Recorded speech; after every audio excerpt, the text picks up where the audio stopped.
What's up, everybody? Welcome back to another episode of Charlie's Cook Line. So glad to have you here with me today. I got a level with you. There's no recipe this week. Kissa and I are doing a pop-up on Saturday. We're gonna be making Ube Pancakes and TapSilogs. I'm gonna walk you guys through the process of what it takes in preparation to feed over 100 people. I'm outside right now and we are going to clean our portable griddle. And as you can see, it's been quite some time since I used it. Ever since the pandemic happened, there weren't really any catering gigs. So you can see this is like carbonized oil that's just starting to peel off. And beneath that, we've got rust. Here are the things I need to clean this griddle. Got a pair of gloves, steel wool, a green scouring pad that's pretty old. It's gonna get thrown away after. Spray bottle of degreaser here, and this high temp griddle cleaner. And this is what's gonna do most of the heavy lifting for us. I already turned on the griddle. You can see it there. I got the jet set to full high, and we're looking for 400 degrees before we apply that high temp griddle cleaner. Oh, and look at this. I don't know how old this thing of oil is, but that's disgusting. I should have tossed that out immediately after the last time we used this.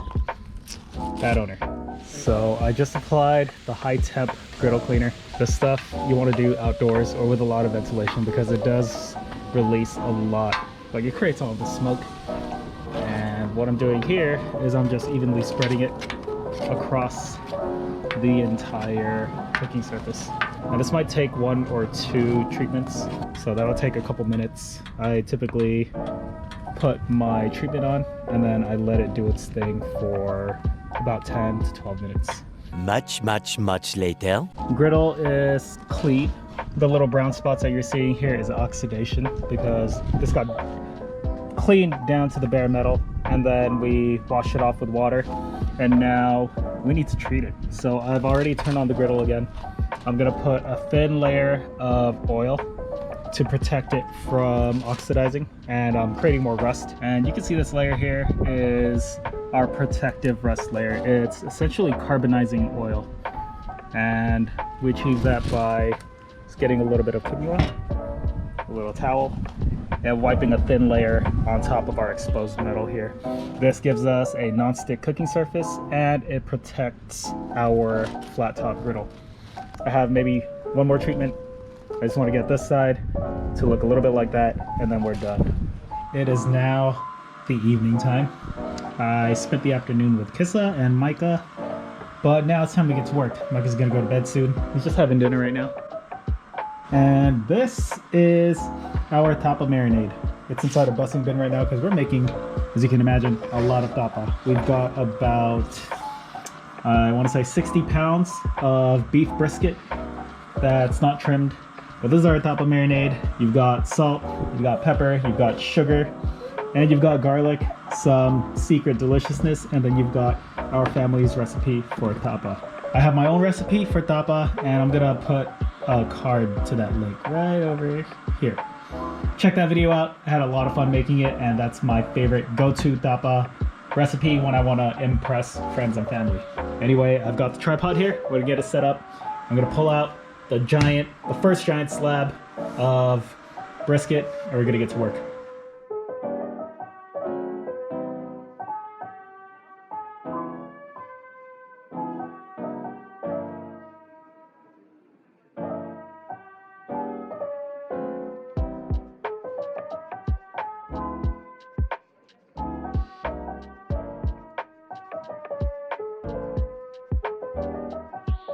So I cut into the next brisket, and I just wanted to bring something up really quick. Look at how red the beef is, freshly sliced. And then when you get in here, you can see that our freshly sliced beef is already starting to turn darker. That's because the sugar in our tapa marinade is already beginning to cure this meat. So here's a couple slices that I just tossed in there versus something in the bottom of our marinade. You can see the difference in shade here. This one has been marinating for at least 10 minutes, and this one is still kind of fresh looking, nice and pink. I just thought that was interesting, and I would share it with you guys. So, off to slicing the rest of this bad boy. Here we are, all in. Sorry about the noise. Kissa's making some noodles for dinner. But the job is not yet done. We gotta clean and then sanitize. It is Friday morning, the day before the pop-up. We're preparing all of our coconut syrup for the pre-order Ube Pancakes and then some extra for day of orders. Yeah, it's go time. Less than 24 hours, we are going to be feeding a bunch of hungry people. Here it is, 125 pre-orders of Ube Pancakes. And then we've got an extra 4 quarts of coconut syrup here on the side, just in case people order extra. Getting excited, starting to feel that pre-brunch rush stress. Feels nice.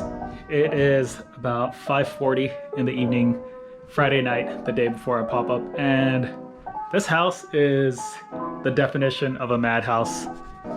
I've got garlic rice over here that's still hot. It just came out of the rice cooker.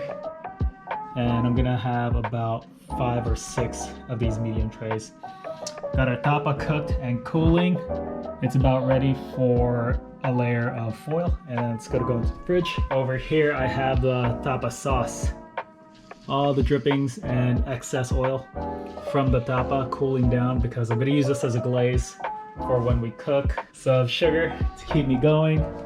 And then over here in the dining area, we've got Ube coffee cakes, part of somebody's order that they want to pick up tomorrow with their Ube pancakes. More tapa over here, extra catering trays just because you never know. I haven't even done the Ube pancake mix yet, but I think I'm just gonna measure out the dry mix and do that tomorrow morning. Keep it as fresh as possible. Oh, then over there, somebody come around. This kitchen is such a mess. Come around over here and I've got 2 buko pies ready for pickup tomorrow, and then right here an ube custard cake as well. Just waiting for them to get a little bit cooler because it is still a little bit warm. I'm gonna put those into some plastic containers, label them up, and 100 2-ounce servings of coconut syrup, 100 2-ounce servings of ube cookie butter and Sancerval butter packaged together. And we're putting them in boxes because we don't want them sliding around and getting crushed by any of our other heavy equipment. And speaking of equipment, we haven't even loaded the car yet. It's still raining and the sun is down, so I might have to get up at the crack of dawn to do that. Kissa will be with Micah, and then yeah, I'm gonna just have to find a way to get that all done myself tomorrow. This is fun. Even though it looks like I'm a little bit stressed, I am, but this is life. It's a chef life. This is it. It's the day of the event. Am I too close? Or better. Day of the event. It is just under 8 o'clock in the morning. And look at my car. Filled to the brim. We've got the griddle that we cleaned in there. We've got a 10 by 10 foot fireproof tent. The tapa. Some display stuff. And all the things necessary for a successful event. We got so many necessary things that we actually need 2 cars. So here in the Outback, we loaded up all the way up with some more pastry, extra pancake mix, all my cooking utensils, extra towels, sanitizers, got gloves, everything. Feels like we're ready, but there's always something that slips through the cracks. Thankfully, we only live about 10 minutes away, so I can ask one of our parents, Kiss's dad, or my mom and dad, they're watching Micah right now, to come and bring us some extra items. Cool, I'll see you when we're all set up. Oh, it happened. I sat in the car, ready to take off, and my battery's dead. I only drive my Fit maybe once every other week, so it makes sense why the battery died. And it's been really cold, so wait 10 minutes, try to crank it again, and then hopefully success. She started 2007 Honda Fit, has never given me any big mechanical problems. Time to go to work. Let's go. Here it is. We're sort of set up. Things are still in disarray. Kissa is getting some signage going. I'm getting some garlic fried rice and some tapa going. Pancakes are already mixed and they're chilling over there in the corner. Yada yada. Bruce watching over the goods. This is nearly done. I just want to get a nice crisp on our tapa and a glaze from the sauce that I have over here. I kind of just pour it on top as it's cooking. This helps tenderize the meat. It helps flavor the meat and it gives it that nice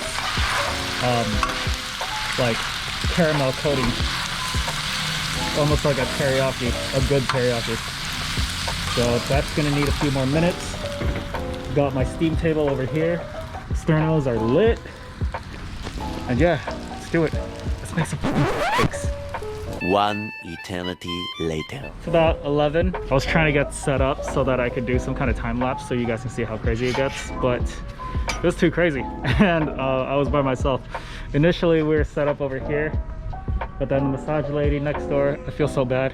Our food smell was getting into her massage place, so we moved over here right in front of Bruce and Café Aficionado. They're our good friends. Go visit them, check out their website, follow them on Instagram, like their Facebook page. But yeah, we've gone through 4 of those 8-quart Cambros of Ube pancake mix so far. We're sold out at tapa. I thought that we might have some extra to take home, but I thought wrong, which is great. And I just had my first sip of coffee. We've been up since 6. Final push, 1 hour left. Let's go. Thank you. You want to do the intro? Okay.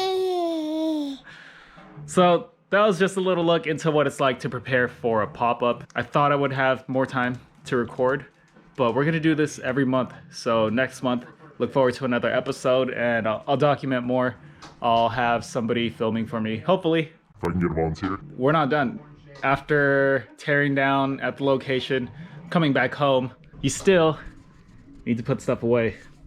So now I gotta find a place for all this extra food and the Cambro. But thank you guys for watching, making it all the way to the end of the video. If you like this episode, make sure to hit that like button. Oh, he wants you guys to hit that like button. And if you want to see more of this, make sure to subscribe, hit the notification bell. That way you get episode notifications every week. And until then, I'll see you guys at the next episode. Love you guys. Bye.